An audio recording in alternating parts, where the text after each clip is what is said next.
Good evening, ladies and gentlemen, and welcome to Total Justice Warriors, a show that is only for the facts, by the facts, for the facts. To start our very first special episode, let us talk about Superman and how he is not the Man of Steel we all know him to be. Now, that may surprise some of you, but let me tell you, I have facts to prove everything. Fact number one, kryptonite is supposed to be a rare stone, which is bullcrap because I have seen it more than any other stone in my life, and I have only been in Metropolis for 2 weeks. That is the 2 weeks it took me to set up this show. Now, I'm not going to get into the fact that kryptonite is such bullcrap and that Superman is faking it, but instead I want to get into the fact that he is faking the effects of pink kryptonite.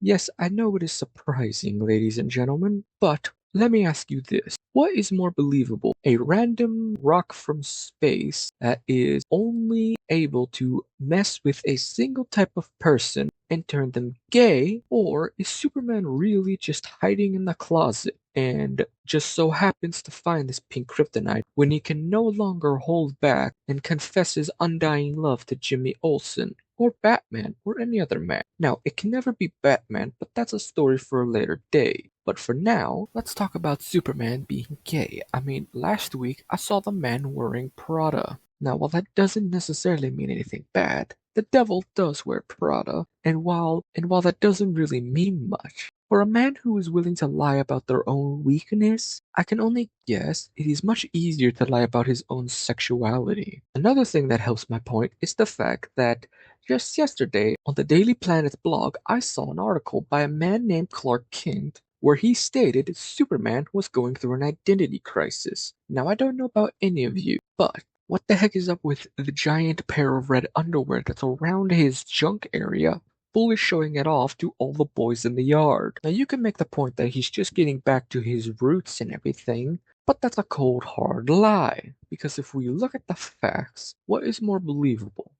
The fact that Superman, who hasn't worn anything like that in quite a long time, and then just suddenly feeling the urge to go back to basics, or is he trying to seduce all the men in the yard? Now, the third fact I have for why Superman is actually gay and is not the Man of Steel is because Mrs. L and Mrs. W, who have both given me their accounts of being in relationships with this man, albeit I'm going to keep their names off the record because they want privacy, which honestly probably doesn't even matter seeing as how he's Superman, he probably heard our conversations. But girl, let me dish real quick and spill that tea. Mrs. L has reportedly been in a very long, maybe happy relationship with Superman because she told me so. However, I do not believe her given the fact that she has told me he had missed out on 3,482 dates with her. But he always got called away because somebody was doing something in the world or there was a problem in the galaxy. Now, my dear listener, I have a question to ask you. What is more likely in the scenario? Superman flying away to some far off place in the galaxy or on Earth in order to actually help them? Or is he just lying so that way he gets out of being with a woman? I know where my money stands. I mean, let's not even get at the fact that Mrs.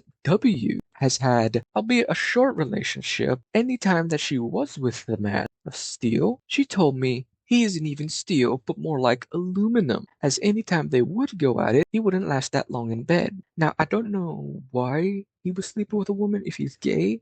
My best bet is the fact that Mrs. W sounded more like a man than a woman. I have nothing against the Man of Steel if he is actually gay, but I just want to say there's nothing wrong with him if he is. He should be proud of the fact that he's one of the greatest gay superheroes in the entire world. But for now, that is all. I hope you all enjoy and continue watching more of these true fact-finding stories. And remember, only on True Justice Warriors do you get stories that are for the facts, by the facts, with the facts.